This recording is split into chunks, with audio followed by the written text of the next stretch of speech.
Alrighty, here we go. No, just being silly. Can you go get a towel? I spilled some coffee. No? You're not helpful. Why do we have cats? What do they do? Dogs protect us from stuff. Cats, I don't know. Good morning, everybody. Welcome. Today is Thursday, September 10th, 2020. My name is Jeremy, and this is my first cup of coffee. A little full. That's hot.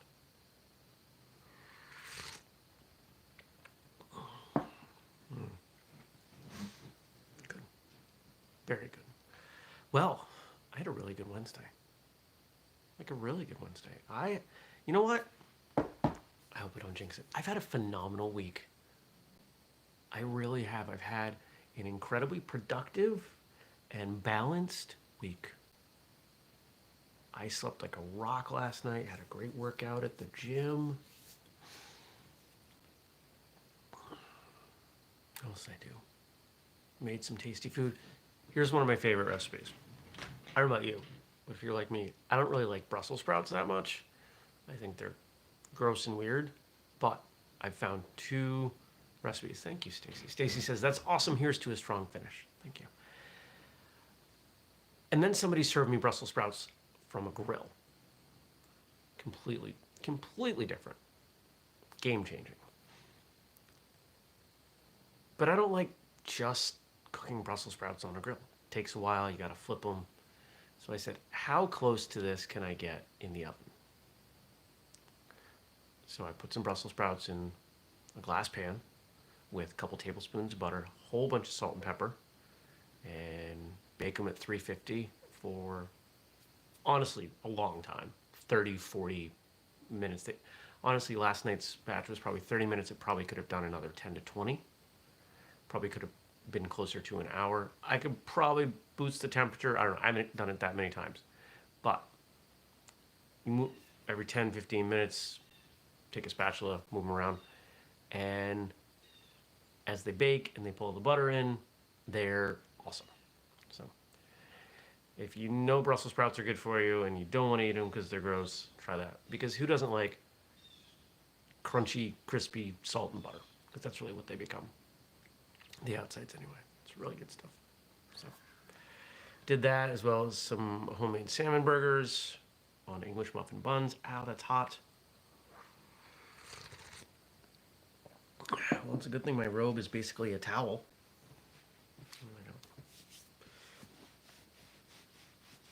I do wash this thing, in case you're all wondering. I like English muffins as buns on burgers because they're the right size. And they're the right shape. Instead of being too much bun for the burger, you've just got something easy to hold on to, and they taste really good. And when I use buns that way, I don't toast them, I bake them. I bake them at like 150 or 200, just trying to stiffen them up a little bit. What else did I have for dinner? And that, some cheese, a couple beers, a couple small, low-calorie beers, because that's what we're doing right now. Oh, there's a fly on my phone. Go away, fly. What else did I do? Had some calls, did the books, did a bunch of client work, put the laundry away.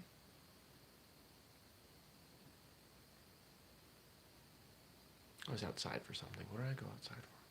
Oh, yeah. If you follow me on Instagram, you may have seen a picture of the hydroponic setup. I took a picture of that. Because I discovered that one of my theories, and I did a quick bit of research on this. I couldn't find anybody talking about it. I found that it works well for rooting plants, at least some.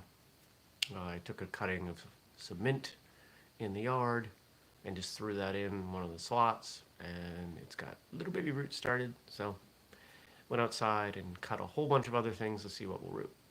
And if this works well, This is an awesome, very low effort plant propagation setup now. So I'll be able to propagate plants and grow food, all for a couple bucks a month. Who doesn't want that? That's a pretty good deal. What's happening today? Today should be fun. Today, all right. So I finish off with this. I've got a call at 9. I've got a meeting at 10. Probably going to end that call a little early. That 10 o'clock call should be new client. I've already had enough early conversation that the request to meet tells me I've got a new client coming. Yay. Why did I just do jazz hands? Oh my God. Yay.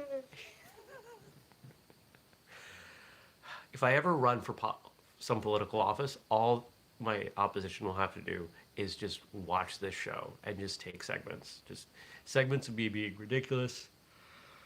Segments of me not making sense. Segments of me in a bathrobe. I mean, is this the person you want running such and such? Probably not. So new client obviously improves the financial position.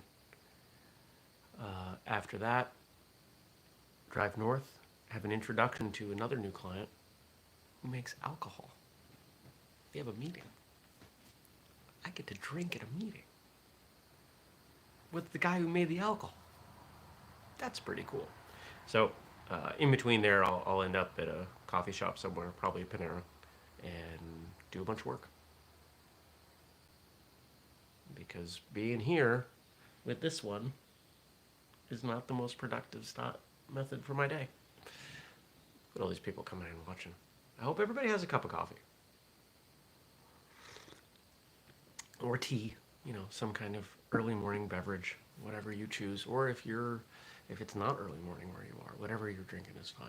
I suppose you could be on the other side of the world and it could be your first cup of beer. Cup of beer sounds funny. But you could drink a cup of beer. Anyways, I'm looking forward to the day. So, Stacy hasn't made it out of bed yet. That's funny. You know what I did yesterday? And I'm not going to show you because it reveals names in a way that I'm not comfortable doing. I'm going to have to do an edited version of this.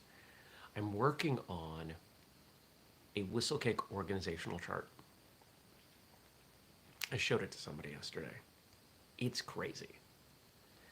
It's all the different things that we work on. First Cup, martial arts radio. Oh, there's a martial arts radio episode. The books that we do, etc. All these different things that we do. And then who helps with all of them? Because we have an amazing team of people, most of whom volunteer. Because people are awesome. And how all those things are related. And I think I need a bigger piece of paper. It's kind of insane. I gotta start color coding it or something. It's hard to follow. And as I was sitting down reviewing it last night, I added like 4 or 5 more things that just aren't there. And what it's doing, the reason I did this for a couple reasons actually. One, I wanted to chart it out because I want to make sure that I'm not forgetting things. And then secondly, I had a feeling that there were ways that I might be able to connect some of the projects that we haven't done so far. And I came up with them. I see them. There are definitely some ways we can connect some things that we need to stop putting resources into. Like right now, the wholesale newsletter, I barely have inventory. Nobody wants wholesale. We can't meet anybody's wholesale needs, and even if we could, there aren't too many people buying gear. So we'll just kind of let that fade for a little bit. We'll pick that up in a few months.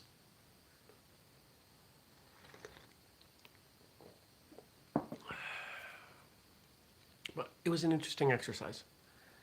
I find that charting things, plotting things out, using different ways to describe something can be really enlightening. If I was to sit down and describe whistlekick to you in words, versus draw it out for you versus let's say I couldn't speak and I had to take you on a virtual tour. Maybe we were on a Zoom call and I shared my screen and I was showing you all the different websites that we have. You'd get different ideas. And as I was going through those, I would have all kinds of ideas. One of my favorites, not the right word. One of the most effective strategies I've learned as a business owner is that if I want to have great ideas that I haven't had before, I have to take myself out of my routine. I have to be somewhere different, not thinking about things, not doing things, and just kind of allow stuff to happen. Sometimes that happens when I'm listening to a business-focused audiobook or podcast or reading a book or attending a lecture or watching a movie. In fact, if I want to have great ideas, I sit down and watch Jerry Maguire. I haven't done that in a while because I didn't pick my nose. I promise I was adjusting my nose ring. When I watch Jerry Maguire, it puts me in a different state. It's a great movie. Birds. The weather this week has been really good too. Really warm, but not too warm. I've had the windows open the last couple nights. That's been a nice thing to resume. But I know it's coming to an end. I know it's coming. Probably another couple weeks before I got to bring the plants in. We'll see. They're holding steady. All right. Let's see what you all wrote down for me to talk about. If you want me to talk about something, drop it in the comments below after the episode closes, after I stop being live, essentially. Or if you listen later or you don't want to post it or whatever, email me, jeremy@whistlekick.com.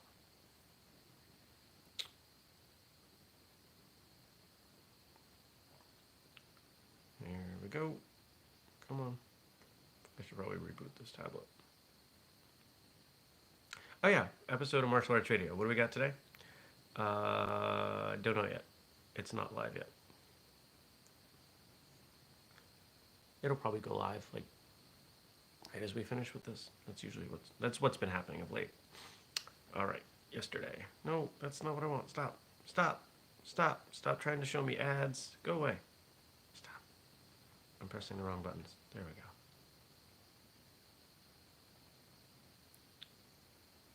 Got it. Thanks for your patience. 3 quotes coming in from Frank today. Thank you, Frank. Frank is on the organizational chart, so is Stacy. I don't know if anybody else in the chat is. According to all the laws of aerodynamics, the bumblebee should not fly. But the bumblebee does not know this, and so flies anyway. Kung Fu principle. You've probably heard this before about bumblebees, that we don't understand how they fly. As great as that is, as much as I want that to be true, it's not. We do understand scientifically how they fly. But they are rather untraditional. And so if we forget about the scientific part, we could say it doesn't make sense that an animal shaped like that can fly. Compare a bumblebee to anything else that flies, and the logic will hold. There's really something to be said for your state, your belief on whether or not you can do something. There's that, I've mentioned this before, but there's a famous quote, I forget who originally said it. In all the YouTube motivational videos, at some point you've got Will Smith saying it. Whether you believe you can or you believe you can't, you're right.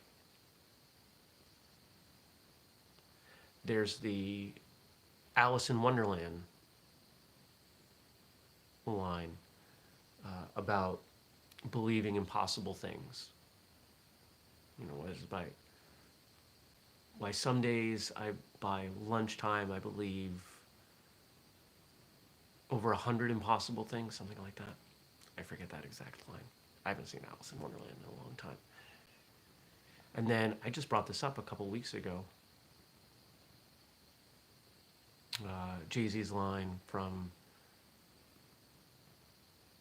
I I believe it's run this town. Difficult takes a day, impossible takes a week. If I go back over my professional career, everything I've done, people have said, this isn't going to work. It doesn't make sense. You're being foolish. Just get a job. They said that about my IT company, which I sold 13 years later and had created quite a few jobs and helped quite a lot of people move up in their career. Save businesses probably millions of dollars on IT expenses. Learned a lot, made a lot of friends. When it came time for whistlekick, nobody got it.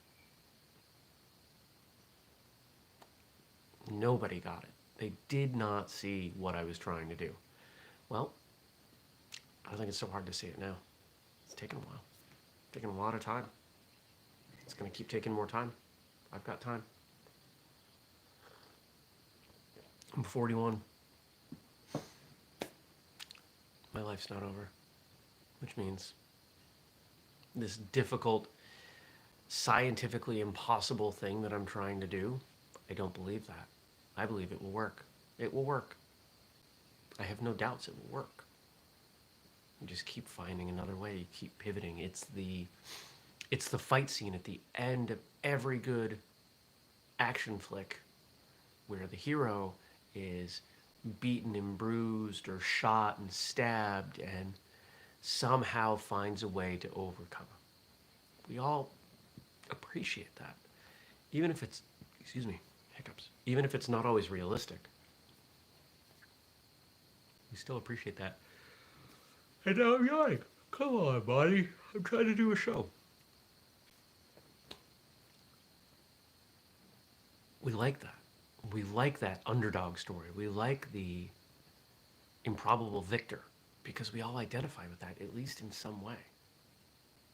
That's been most of my life. But now, with a lot of the things that we're doing, we've reached enough prominence that I'm starting to help other people. I will always be happy to help other people. And in fact, the potential client that I'm meeting with this afternoon, this was something we were talking about on the phone last week. This idea that his business has finally reached a point of success, and he's in a pretty narrow niche. It's a pretty specific type of alcohol. I'm not going to say what it is because then you could instantly figure out what this business is, and I don't do that. But he has been very open that he will help anyone who's trying to come into that space for free. It's the new style of business versus old. Old was competitive and aggressive and selfish. New style of business is supportive and collaborative. And a lot of good things come of it. Maybe the martial arts industry can learn something from that.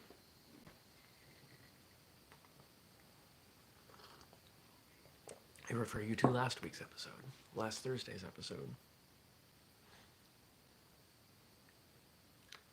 The hardest fight comes from the opponent within.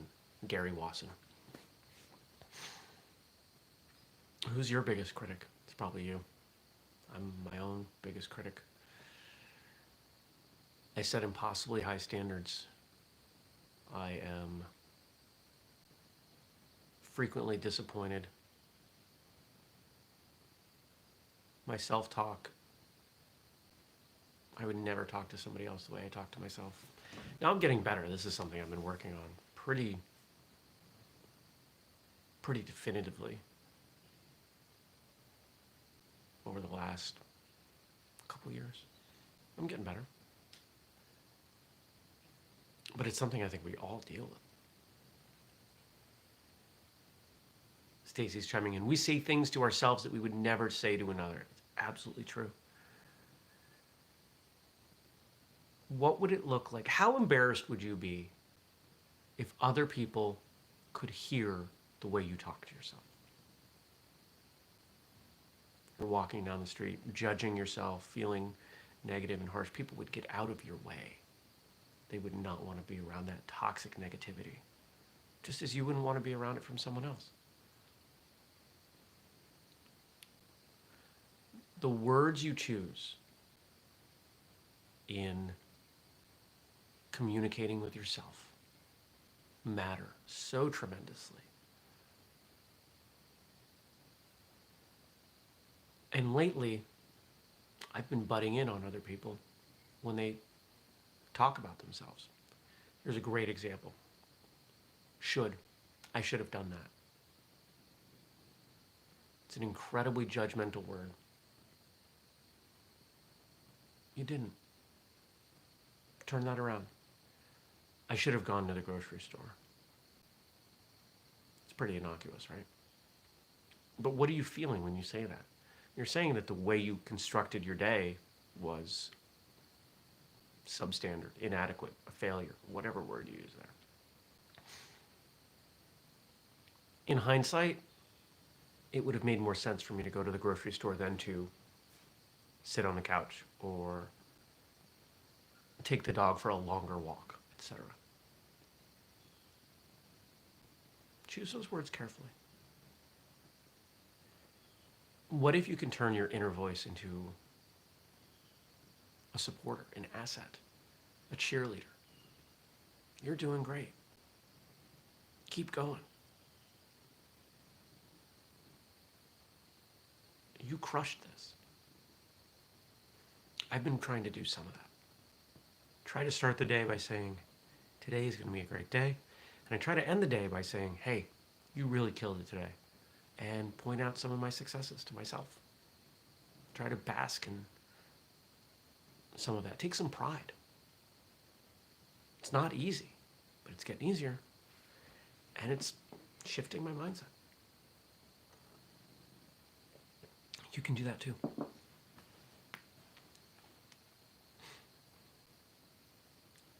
And our final quote today. This one's unknown. Usually in life, it's not the con artist who does the real damage. Usually it's a well-meaning person who doesn't know what they're talking about. Oh.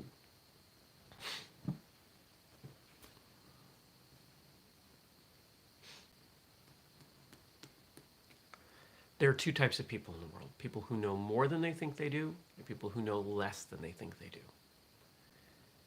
The people who know less than they think they do are responsible for the vast majority of problems.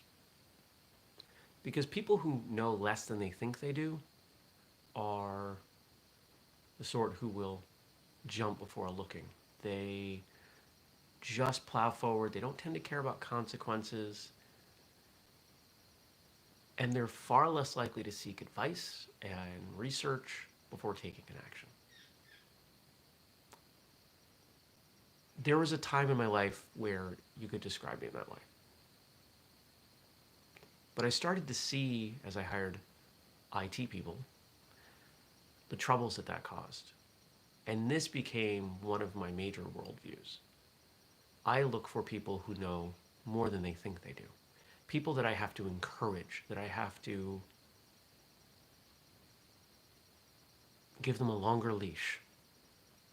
People who have talent, but maybe are a little unsure, a little skeptical, a little apprehensive about implementing their talent and their knowledge. Those people I can work with, I can coach them, I can get some really good results with those people. And you see the same thing in martial arts. There, especially when we talk about the self-defense side. I've been watching a lot of TikTok lately because it's been the most efficient way for me to consume dog videos, as well as cow and whale and badger video. There are lots of great animal videos on TikTok. Somehow, I ended up with a self-defense video. And I watched it. So now I'm getting more of them. And it is very clear that a lot of what's being put out there is generalized self-defense for the broad public. I'm making a generalization, I shouldn't. In the videos that I have seen, they have come from a couple different It looks like Brazilian Jiu-Jitsu practitioners who seem incredibly competent at watching the way they move. They are very savvy in the way they move. But the idea that over the course of a short video, 30 seconds, and with little to no ability to practice it, you're putting out there to say, if somebody grabs you from around the back of the, puts you in a chokehold from behind, just do this. And then the video, the movement that they showed, if you're skilled, absolutely would work. If you're not, it's gonna put you in a worse position. It's kind of tough to watch. So I've been considering getting into TikTok. I did make a whistlekick TikTok account just to claim the username. I might start a TikTok. I might start doing some self-defense stuff to combat this ridiculousness.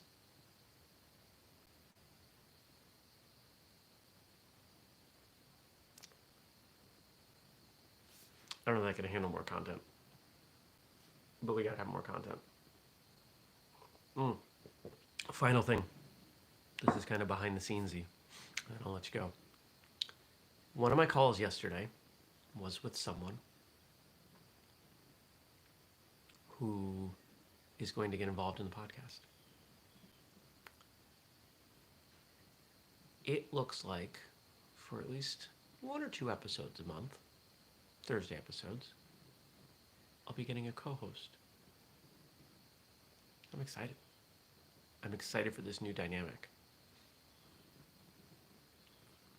For 5.5 years, I've been looking for how we continue to move this show forward. Well, not this show, that show. How do we move Martial Arts Radio forward? This is an idea I've been playing with for a while, and now we're implementing it. So, if you look at the cluster of the organizational chart around the podcast, it's lots of lines. Lots of lines.